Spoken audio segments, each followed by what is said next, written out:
Hello friends, আসসালামু আলাইকুম। রমজান মাসের কাজকে অনেকটা সহজ করতে আপনাদের জন্য আজকে নিয়ে এসেছি 4টা ফ্রোজেন পদ্ধতি সহ ইফতার রেসিপি। আপনাদের আজকের এই রেসিপিটা দেখলেই বুঝতে পারবেন রমজান মাসের কাজকে আগে থেকেই কতটা সহজ করে তোলা যায়। তো এই রেসিপিগুলো যদি আপনারা আগে থেকে তৈরি করে ফ্রোজেন করে রেখে দেন তাহলে কিন্তু রোজার মাসে অনেকটাই কষ্ট কমে যাবে। একদিনেই 1 মাসের কষ্ট শেষ করে দিতে পারবেন। তো চলুন মূল রেসিপিতে চলে যাচ্ছি। প্রথমেই এখানে নিয়ে নিচ্ছি 1 কাপ চিড়ে, আর এখানে আমি সাদা চিড়েটা ব্যবহার করছি, আপনারা যে কোনো চিড়াটাই ব্যবহার করতে পারেন। এটাকে আমি ধুয়ে 5 মিনিট পানি ঝরিয়ে রেখে দিয়েছিলাম।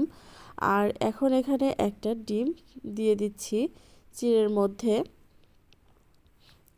দিয়ে দিচ্ছি পেঁয়াজ, কাঁচামরিচ, এগুলো কিন্তু আপনারা আপনাদের টেস্ট অনুযায়ী দিয়ে দেবেন। দিয়ে দিচ্ছি ধনিয়া পাতা, এখানে দিয়ে দিচ্ছি জিরে গুঁড়ো, লবণ, ধনিয়া, হলুদ। এখন সমস্তগুলো একসাথে খুব ভালো করে মেখে নিতে হবে। একটু কর্নফ্লাওয়ার দিয়ে দিলাম, আপনাদের কাছে যদি কর্নফ্লাওয়ার না থাকে সেক্ষেত্রে ময়দাটাও ব্যবহার করতে পারবেন। দেখতেই পাচ্ছেন খুব ভালো করে এটাকে মেখে নিয়েছি। আর এখন একটা বাটিতে একটা ডিম আর সামান্য লবণ নিয়ে নিচ্ছি। এখন একটা কাঁটা চামচের সাহায্যে এটাকে একটু ফেটিয়ে দিচ্ছি।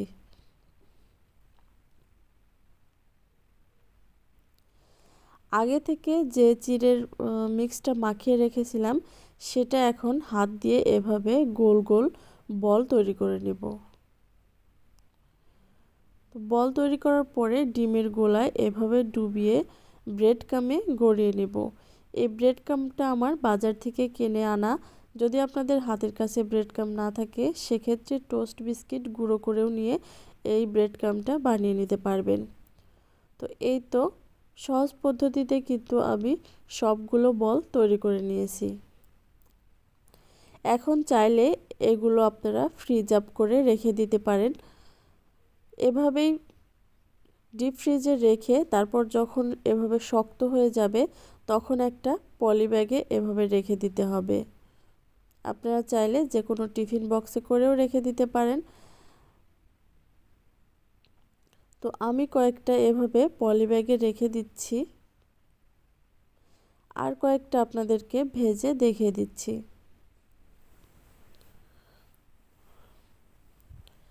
মিডিয়াম টু লো হিটে রেখে এটাকে একটু লাল লাল করে ভেজে নিতে হবে। তো আমার ভাজা হয়ে গেছে। এখন এটাকে যে কোনো সসের সাথে আপনারা পরিবেশন করতে পারেন। আমি টমেটো সসের সাথে পরিবেশন করেছি। এটা কিন্তু ইফতারিতে খেতে খুবই ভালো লাগবে, বিশেষ করে বাচ্চারাও বেশি পছন্দ করবে। তো কেমন লাগলো এই রেসিপিটা অবশ্যই কিন্তু কমেন্ট করে জানাবেন। চলে যাচ্ছি পরবর্তী রেসিপিতে।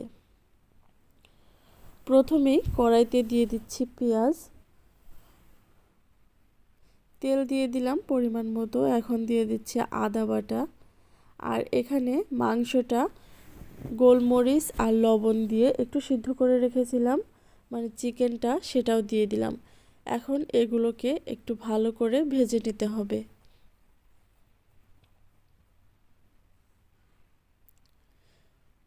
দিয়ে দিচ্ছি গোলমরিচের গুঁড়া 1 চা চামচের মতো, রসুন বাটা দিয়ে দিলাম 1 টেবিল চামচের মতো,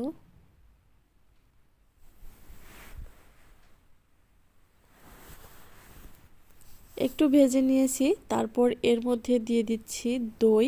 এখানে আমি টক দইটা ব্যবহার করেছি 2 টেবিল চামচের মতো, হট চিলি সস দিয়ে দিচ্ছি 1 টেবিল চামচ।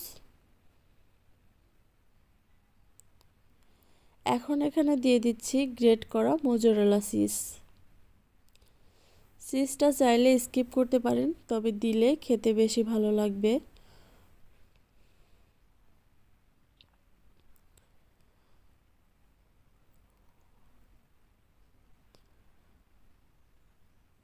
এখন এভাবে পেস্ট্রি শিট নিয়ে নিয়েছি, আর এটা বাজার থেকে কিনে আনা পেস্ট্রি শিট, এটাকে কেটে নিচ্ছে এভাবে।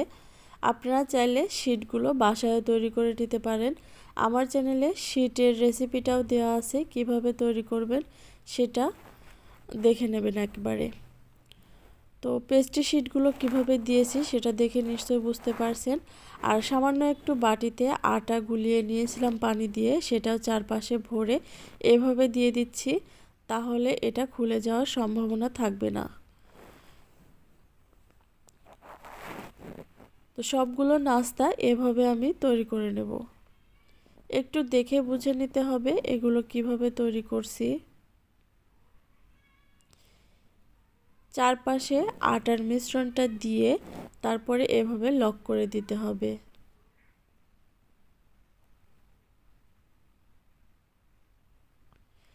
এটা কিন্তু ভাজার সময় কোনোভাবে খুলে যাবে না যদি আটার মিশ্রণটা এভাবে দিয়ে দেন। তো সবগুলো একই পদ্ধতিতে তৈরি করে নিয়েছি। আপনারা চাইলে এগুলো রোলও তৈরি করে নিতে পারবেন। রোলটা কিভাবে তৈরি করবেন সেটা তো দেখে নিশ্চয়ই বুঝতে পারছেন। এই পেস্ট্রি শিটগুলো খুব সহজে কিন্তু বাসায় তৈরি করা যায়। আপনারা চাইলে হাতের কাছে যদি কিনতে না পাওয়া যায় বা কেনাটা যদি না থাকে, সেক্ষেত্রে খুবই অল্প সময়ে মাত্র আটা কিংবা ময়দা ঘরে থাকলেই এই পেস্ট্রি শিটটা ঘরে সহজভাবে তৈরি করে নেওয়া যায়।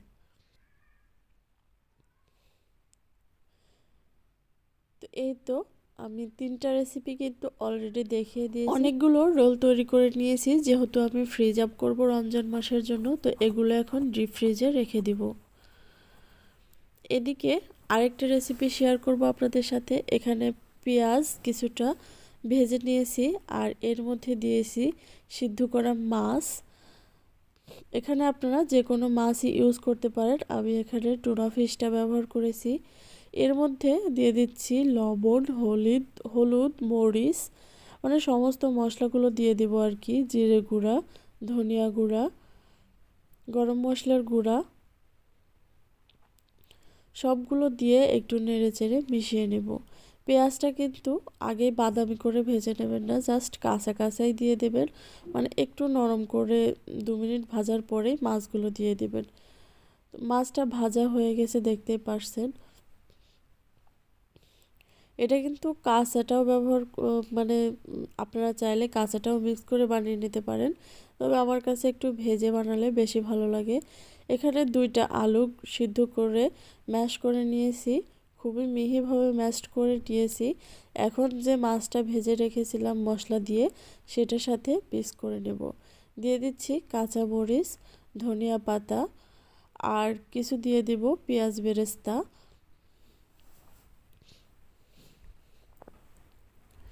এগুলো আপনারা আপনাদের টেস্ট অনুযায়ী দিয়ে দেবেন।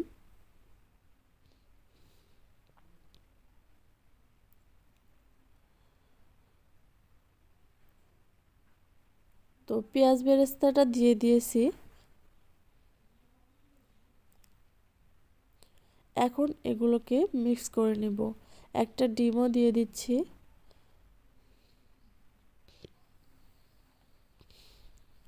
হাত দিয়ে এভাবে মিক্স করে নিচ্ছি। মিক্স করে নেওয়া গেলে এটাকে কাবাবের শেপ দিয়ে দিতে হবে। তো সবগুলো কাবাব একই পদ্ধতিতে বাটিয়ে আমি এটাকেও ডিপ ফ্রিজে সংরক্ষণ করব। তো আজকের এই রেসিপিগুলো আপনাদের কাছে কেমন লেগেছে অবশ্যই কিন্তু কমেন্ট করে জানাবেন। ভালো লাগলে ফ্রেন্ডস অ্যান্ড ফ্যামিলিদের সাথে শেয়ার করে দেবেন।